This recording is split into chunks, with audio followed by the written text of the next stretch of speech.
तो जो संस्कारधानी के साथ साथ एक झांकी और हाकी के नाम से भी पहचानी जाती है पूरे प्रदेश में।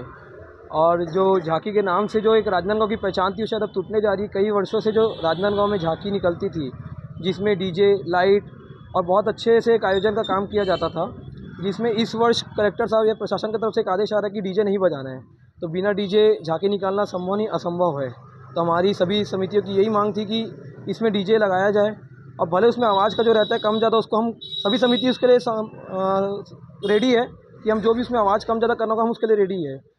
पहले कलेक्टर साहब ने कहा कि रूट इस तरफ से, जैसे पूर्व में ये होता था कि सभी समितियाँ अपने अपने स्थान से ही अपनी अपनी समितियों के सामने से पहले गणेश जी को विराजमान करती थी, उसी के बाद झांकी का प्रारंभ करती थी। मगर इस बार कलेक्टर साहब के कहने से सभी समितियों ने अपनी हाँ भरी और कहा कि मानव मंदिर चौक से ही सभी झांकी चालू होगी। मगर एक हाँ भरने के बाद दूसरे ने कहा कि वापस से अब डीजे की मांग आ रही है कि डीजे नहीं बजाना है। तो बिना डीजे के तो पॉसिबल नहीं है। तो हम सभी समितियों की यही मांग है कि जो रात्रि में झांकी निकलती है, जिसमें डीजे का जो चलता है, वो डीजे चलना दिया जाए, बरकरार रहे। कल आपने ज्ञापन सौंपा, क्या आश्वासन मिला आपको? पूर्व में तो पहले कोई आश्वासन नहीं मिला। पहले अपर कलेक्टर साहब आए, उन्होंने कहा कि कल बताएंगे।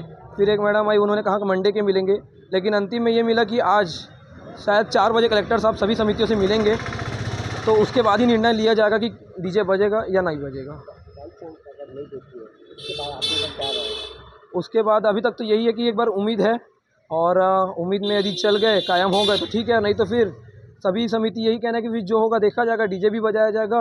और कलेक्टर साहब ने जो रूट डिसाइड किया उसमें चलेंगे भी नहीं, फिर अपने अपने रूट से, जैसे पूर्व में ही समितियों के सामने से गणेश जी को विराजमान करने के बाद झांकी चालू होती है, पूर्व में जिस तरीके से चलती थी उसी तरीके से सुचारू रूप से वापस चलेगी। जय नमृत।